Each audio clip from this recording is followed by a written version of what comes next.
Welcome everyone to this brand new video right here. और आज इस वीडियो के अंदर हम देखने जा रहे हैं कि अगर आपको वेब डेवलपमेंट के लिए लैपटॉप ख़रीदना है और अगर बजट में आपको लैपटॉप ख़रीदना है तो आपको कैसा लैपटॉप लेना है, कौन सा लैपटॉप लेना है, क्या कॉन्फ़िगरेशन होना चाहिए, हम सारी चीज़ें डिटेल में देखेंगे। उसके बाद मैं अमेज़न पे एक्चुअल में जाके आपको लैपटॉप्स को बताऊंगा कि आप कौन से लैपटॉप्स ख़रीद सकते हो।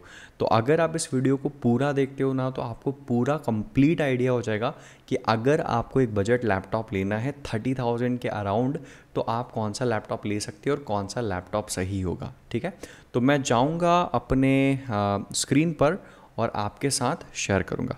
देखो, मैं इस वीडियो के अंदर आपको कॉन्सेप्ट्स बता रहा हूँ। मैं डायरेक्टली जाके आपको अमेज़न के लिंक दे सकता हूँ डिस्क्रिप्शन में कि ये वाला ले लो, लेकिन उससे प्रॉब्लम ये होगी कि मान लो वो अवेलेबल नहीं हुआ, आपके एरिया में मिला नहीं, मान लो वो आउट ऑफ स्टॉक हो गया, वो मॉडल आना बंद हो गया, तो फिर प्रॉब्लम हो जाएगी। ठीक है, मैं जो आपको फार्मूला दे रहा हूँ ना, ये आने वाले 5 साल तक काम करेगा, 8 साल तक काम करेगा, क्योंकि यही चीज़ें सारी रहने वाली है। ठीक है, तो सबसे पहली चीज़ मैं यहाँ पे आपको बताऊंगा और वो ये है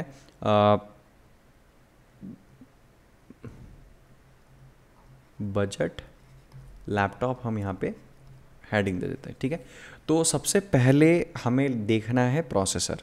तो प्रोसेसर हम कौन सा ले लैपटॉप के अंदर।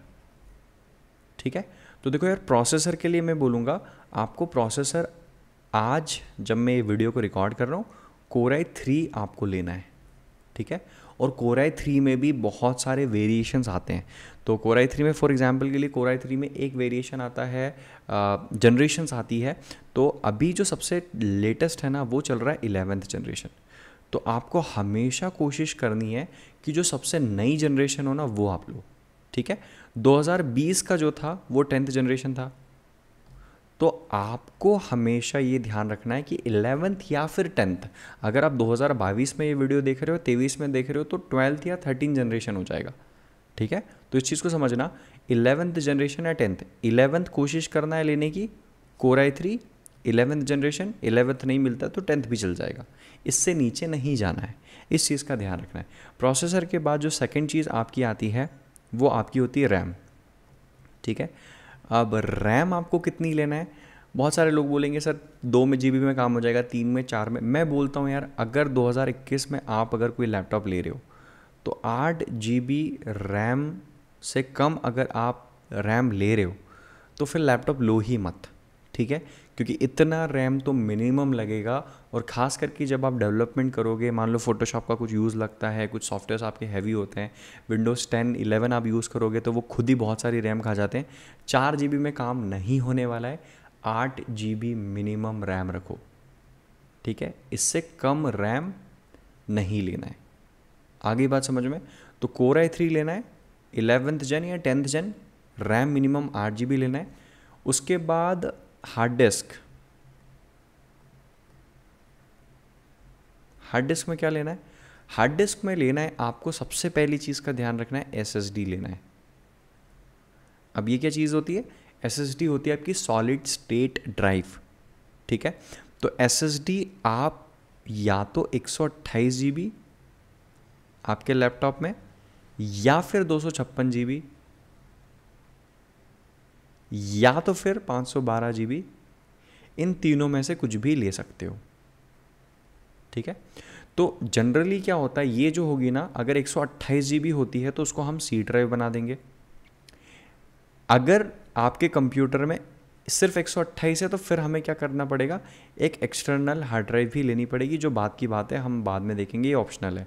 ठीक है, तो आप एक नॉर्मल हार्ड ड्राइव ले सकते हो, 1 TB की नॉर्मल हार्ड ड्राइव है ना, नॉर्मल हार्ड ड्राइव, नॉर्मल मतलब वो जो मैग्नेटिक डिस्क वाली आती है वो ले सकते हो। तो हार्ड डिस्क में आपको SSD लेना है, बिना SSD के लैपटॉप नहीं लेना है। जो 1-1, 2-2 TB की नॉर्मल हार्ड डिस्क आती है मैग्नेटिक, वो वाली नहीं लेना है। आज के टाइम पे अगर आप उसके लिए जा रहे हो तो भाई ज़माना चला गया है।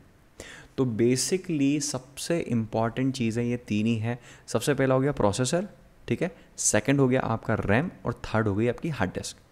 इतना समझ में आ गया। Core i3 11th या 10th जन, ठीक है, 8 GB रैम, इससे ऊपर होगा चलेगा। SSD लेना है 128, 256, 512 GB, जो भी आपको मिल जाता है आपके बजट में। अब इसके बाद सवाल आता है कि सर ठीक है तीनों चीज़ तो हम देख लेंगे, लेकिन ब्रांड्स में कौन कौन से लें। तो मैं आपको यहाँ पे कुछ ब्रांड्स के नाम बता रहा हूँ। तो this are some really good brands, ठीक है। और ब्रांड्स की बात करें तो सबसे पहला मैं आपको बोलूँगा वो हो जाएगा Lenovo. Lenovo is a really good brand. उसके बाद आपका HP एक बहुत अच्छा ब्रांड है। HP के बाद आपका असूस एक बहुत अच्छा ब्रांड है। असूस के बाद आपका एसर भी अच्छा ब्रांड है। तो मैं ये 4 ब्रांड आपको रिकमेंड करता हूँ। इन 4 ब्रांड में से आपको मतलब मिल ही जाएंगे, इन 4 ब्रांड में से लैपटॉप आपको वो ले लीजिएगा। मैं जो ब्रांड रिकमेंड नहीं करता हूँ, ठीक है, वो है डेल आपको नहीं लेना है, ध्यान रखना। बहुत गंदे लैपटॉप्स बनाता है डेल, और मैं क्या बोलूँ इसके बारे में, बहुत गंदे एक्सपीरियंस रहे हैं मेरे और बहुत सारे लोगों के एक्सपीरियंस के बेसिस पे मैं बात कर रहा हूँ, ठीक है। तो देखो आपको 3 चीज़ों का ध्यान रखना है, प्रोसेसर ये लेना है, इतनी रैम लेना है, ये हार्ड डिस्क लेना है, और लेनोवो HP असूस एसर में से ले लेना है। आई होप इतना क्लियर हुआ होगा। और ख़ास करके मैं जो आपको ये बता रहा हूँ ना, ये वेब डेवलपमेंट की बात कर रहा हूँ मैं। अगर हम ग्राफिक डिज़ाइनिंग के लिए जाएंगे तो चीज़ें अलग हो जाएगी, ये वेब डेव की बात कर रहा हूँ, ये थोड़ा सा ध्यान रखना। अब बात आती है बजट की कि सर हमारा बजट जो है वो बजट में आएगा कि नहीं। हमारा बजट 30,000 है। तो मैं आपको ये चीज़ जो है थोड़ी सी आपको मैं समझा देता हूँ, क्योंकि मुझे लगता है कि ये बहुत ज़्यादा इम्पॉर्टेंट है, ठीक है। तो मैं जाऊँगा अमेज़न पे, और अमेज़न पे मैं सर्च करूँगा लैपटॉप, ठीक है, लैपटॉप सर्च करता हूँ। अब ठीक है, मैं यहाँ पे चेक करता हूँ मुझे जो कॉन्फ़िगरेशन चाहिए। मुझे कॉन्फ़िगरेशन क्या चाहिए, देखो Core i3 चाहिए, है ना, 8 GB रैम चाहिए, और हमारा SSD चाहिए। तो मैं देखता हूँ, चलो ये देखा HP का क्रोमबुक है, 27,000 रुपीज़ का है। इसमें सेलेरॉन है, सेलेरॉन लेना ही नहीं है, बहुत हल्का प्रोसेसर है। ये वाला जो है इसके अंदर मुझे जो चीज़ें चाहिए वो मिल रही है। देखो HP का है, राइजन है, खैर इसके अंदर राइजन भी ले सकते हो आप, अल्टरनेट चॉइस है। बाकी मैं Core i3 बोलूँगा, राइजन के लिए भी जा सकते हो, कोई दिक्कत नहीं है। उसके बाद हम और देखते हैं। मैं एक काम करता हूँ, यहाँ से सिलेक्ट कर लेता हूँ जो प्रोसेसर और जो चीज़ें मुझे चाहिए, ठीक है। इंटेल Core i3 सेलेक्ट कर लेते हैं, ठीक है। तो इंटेल Core i3 करेंगे तो एक तो ये देखो, Intel Core i3 8 GB RAM 256 GB SSD, ठीक है, ये 40,000 का है। और Core i3 11th generation Core i3 8 GB RAM 256 GB SSD 39,000, ठीक है। उसके बाद 8 GB RAM 512 GB SSD Windows 10 11th Gen i3, ठीक है। FHD 8 GB 1 TB विंडोज़ 10, ये 1 TB है, इसमें नॉर्मल हार्ड डिस्क है, इसके लिए हमें जाना नहीं है, ठीक है। Asus VivoBook Core i3 10th generation, ये भी चल जाएगा। 4 GB इसमें रैम है, ये नहीं चलेगी, 8 GB है, तो ये आप बढ़वा सकते हो। 1 TB हार्ड डिस्क है, यहाँ पे भी आप SSD डलवा सकते हो, ठीक है। तो गाइज़ यहाँ पे एक बहुत ज़्यादा इम्पॉर्टेंट चीज़ मैं आपको बताना चाहूँगा, ठीक है। अगर आप सोच रहे हो कि मुझे जो लैपटॉप लेना है, ठीक है, वो लैपटॉप लेना है मुझे रेंज में, अगर आपकी रेंज है अंडर 30K, अंडर 30,000 अगर आपकी रेंज है, तो मैं आप लोगों को ये बोलूँगा यार कि मैंने जो आपको कॉन्फ़िगरेशन बताया है, ठीक है, Core i3 8 GB रैम और SSD, ये वाला कॉन्फ़िगरेशन 30K में नहीं आएगा। अब मेरी बात को बहुत ध्यान से सुनना आप लोग, ठीक है, बहुत ज़्यादा इंपॉर्टेंट बात मैं बताने जा रहा हूँ, और बहुत सारे लोग यहाँ पे गलती करते हैं और मैं चाहता हूँ कि वो गलती आप ना करो। देखो एक लैपटॉप पे आप 30,000 रुपये खर्च कर रहे हो, ठीक है। और पहले मैं यहाँ पे जाऊँ उससे पहले मैं आपको बता दूँ कि 30,000 के अगर आप लैपटॉप देखोगे ना, तो आपको किस तरह के लैपटॉप मिलेंगे मैं आपको बताता हूँ। देखो इसमें बजट में मैं चूज़ कर सकता हूँ 20 से 30,000 के बीच में। देखो सबसे पहले AMD एथलॉन बहुत लाइक आउटडेटेड प्रोसेसर है। 4 GB रैम है जो मुझे चाहिए ही नहीं, 8 GB कम से कम चाहिए। 1 TB नॉर्मल हार्ड डिस्क है, HDD है, हार्ड डिस्क ड्राइव है, ठीक है। उसके बाद सेलेरॉन प्रोसेसर है इसके अंदर आपका इंटेल सेलेरॉन प्रोसेसर है। फिर एसर के अंदर इंटेल पेंटियम प्रोसेसर है। अवीटा का लैपटॉप है, सेलेरॉन है। ड्यूल कोर प्रोसेसर है इसके अंदर। गाइस कहने का मतलब ये है कि अगर आप 30,000 के अंदर जाओगे तो मैंने जो कॉन्फ़िगरेशन आपको बताया है वो मिलेगा ही नहीं, ठीक है।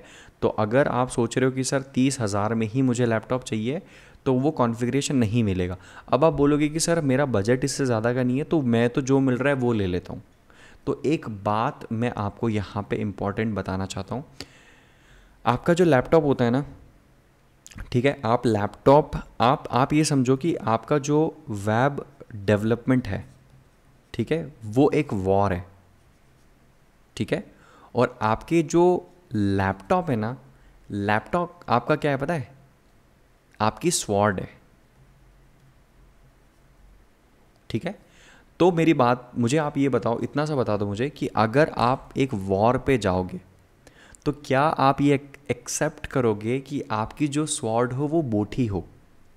कहने का मतलब ये है कि अगर आप 30,000 लगाते हो ना एक लैपटॉप में, तो मेरे हिसाब से वो वेस्ट है। अगर 30,000 लगाने हो तो फिर उसके लिए आपके पास अलग ऑप्शन है, वो भी मैं आपको बता दूंगा। लेकिन 30,000 के अंदर अगर आप लैपटॉप लेना चाहते हो ना, तो लैपटॉप आप लो ही मत। अगर आपको लैपटॉप लेना है तो 30 से 40K के बीच में मिनिमम जाओ, ठीक है। और उसके पीछे मैं रीज़न बताता हूँ। अगर आप मान लो 28,000 का लैपटॉप ले आओगे, गाइज आप पहली चीज़ फ्रस्ट्रेट हो जाओगे उस लैपटॉप को यूज़ करने में। इतना स्लो चलेगा, परफॉर्मेंस अच्छी नहीं होगी, एप्लीकेशन अटकने लगेगी, उसको फिर बाद में आप अपग्रेड भी नहीं कर सकते। तो 28,000 अगर आपका लैपटॉप ले लेते हो ना, तो वो पूरा वेस्ट हो जाएगा आपका। अब मैं ये बोलता हूँ कि आपका बजट अगर 30,000 का है, अगर आप 30,000 लगा ही रहे हो, तो आप उसके अंदर 5 से 8,000 और ऐड करो और एक अच्छा लैपटॉप लो, ठीक है। 5 से 8,000 ऐड करो और एक अच्छा लैपटॉप लो। क्योंकि एक लैपटॉप अगर आप ले लेते हो ना, तो इस चीज़ को आपको समझना होगा कि एक बार अगर आपने अच्छा लैपटॉप ले लिया, तो आपका लैपटॉप वो चलना है कम से कम 10 साल,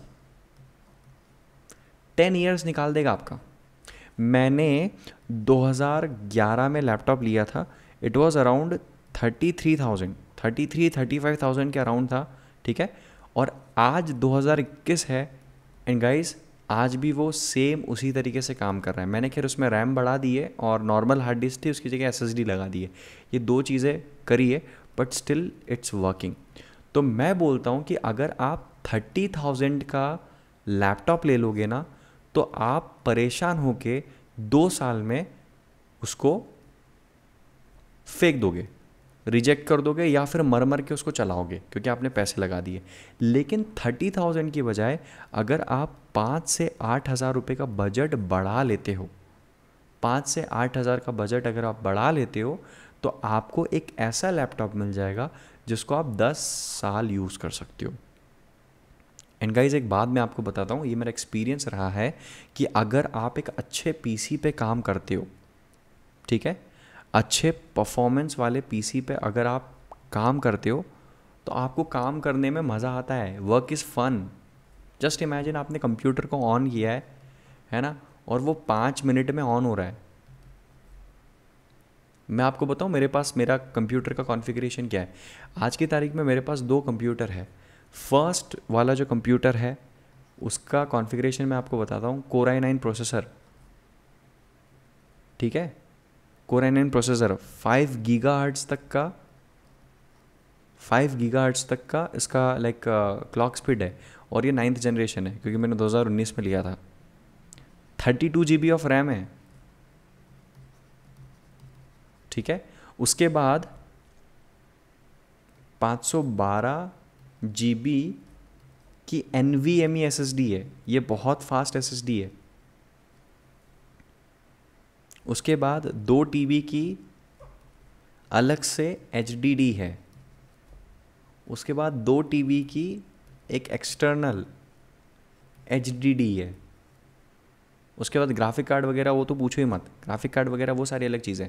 कहने का मतलब है कि मैं एक वेब डेवलपर हूँ, मुझे इसकी ज़रूरत नहीं है, स्टिल मैंने इतना इन्वेस्ट किया है। क्यों? क्योंकि मैं नहीं चाहता यार कि मेरा कंप्यूटर स्लो, ठीक है। तो अगर आप यहाँ पे कॉम्प्रोमाइज़ करते हो लाइक 5,000 8,000 रुपये में, तो आप बहुत बड़ा कॉम्प्रोमाइज़ कर रहे हो। मैं आपको बिल्कुल सजेस्ट नहीं करूँगा कि आप कॉम्प्रोमाइज़ कर रहे हो। एक ऑप्शन मैं आपको बता देता हूँ, अगर आपका बजट मान लो बहुत ज़्यादा टाइट है ना, तो फिर आप क्या करो यार, फिर आप PC के लिए चले जाओ। पीसी बनवा लो और पीसी बेस्ट आपका ऑप्शन यहाँ पे रहेगा। अगर आपको 30,000 के अंदर ही काम करना है ना तो पीसी ले लो। पीसी में आपको वही परफॉर्मेंस मिल जाएगी जो 40-50 हज़ार के लैपटॉप के में मिलती है। 30,000 के अंदर आपको आराम से बन जाएगा, मैंने जो आपको कॉन्फ़िगरेशन बताया है, ठीक है। अब पीसी के अंदर कौन से पार्ट्स क्या लेने क्या नहीं लेने वो सारी चीज़ें मैं आपको एक अलग वीडियो बना दूंगा और उसके अंदर समझा दूंगा क्या चीज़ें आपको करनी पड़ेगी, क्या नहीं करनी पड़ेगी, क्या नहीं करना पड़ेगा, सारी चीज़ें। बट अगर आप लैपटॉप लेने का सोच रहे हो तो गाइज़ इन चीज़ों से कॉम्प्रोमाइज़ मत करना। मैं फिर से आपको बता देता हूँ, Core i3, ठीक है, 10th 11th प्रायोरिटी आपकी ये होनी चाहिए। ये नहीं मिलता है तो 10th ले लेना, ठीक है। रैम 8 GB, ठीक है। और आपकी हार्ड डिस्क आपकी होनी चाहिए SSD। इसमें 128, 256 सब चलेगी। अब यहाँ पे कुछ एग्जांपल मैं आपको देता हूँ, कौन से कुछ अच्छे लैपटॉप्स के मैं आपको एग्जांपल दे के बता देता हूँ। तो यहाँ पे हमने कुछ देखे थे, ये राइजन वाला है, ये भी ठीक है, राइजन के साथ भी आप जा सकते हो, इट्स नॉट बैड। 8 GB, लेकिन इसके अंदर SSD नहीं है, देखो SSD यहाँ पे मिसिंग है, तो ये हमें नहीं चाहिए। लेकिन इसमें आप SSD लगवा सकते हो बाद में, वो पॉसिबल है। उसके बाद देखो ये बेस्ट लग रहा है मुझे, HP का 14 इंच का है, 2021 का 11th generation Intel Core i3 laptop है, 8 GB रैम है, 256 GB SSD है, फुल HD है, विंडोज़ 10 के साथ MS ऑफिस है, ठीक है। रेटिंग देखेंगे तो रेटिंग भी 4.3 है, बहुत अच्छी रेटिंग है। तो मैं ये हाईली रिकमेंड करूँगा, इसके साथ आप जा सकते हो, मैं लिंक भी आपको डिस्क्रिप्शन में डाल दूंगा। उसके बाद अगर इसकी बात करें तो ये भी अच्छा लैपटॉप है, 8 GB रैम है, 256 GB SSD है, Core i3 11th generation processor है, इंटेल UHD ग्राफिक्स है, 14 इंच का है, HD स्क्रीन है, विंडोज़ 10 है, ठीक है। उसके बाद अगर आपका बजट थोड़ा सा और अच्छा है तो 43,000 रुपीज़ का this is again really good, ठीक है। इसमें आपको Core i3 11th जनरेशन तो मिल ही रहा है, उसके साथ 512 GB की SSD यहाँ पे मिल रही है, जो कि बहुत एक अच्छी चीज़ है। क्योंकि अगर आपकी हार्ड डिस्क अच्छी होती है, ज़्यादा होती है, तो वो आपको काम में आएगी, विंडोज़ 10 एंड ऑल दैट, ठीक है। Asus Vivo बुक के साथ आप जा सकते हो। Core i3 है, 10th जनरेशन है, 4 GB की यहाँ पे रैम है, इसको आप बढ़ा सकते हो, बट यहाँ पे 1 TB हार्ड डिस्क है, ठीक है।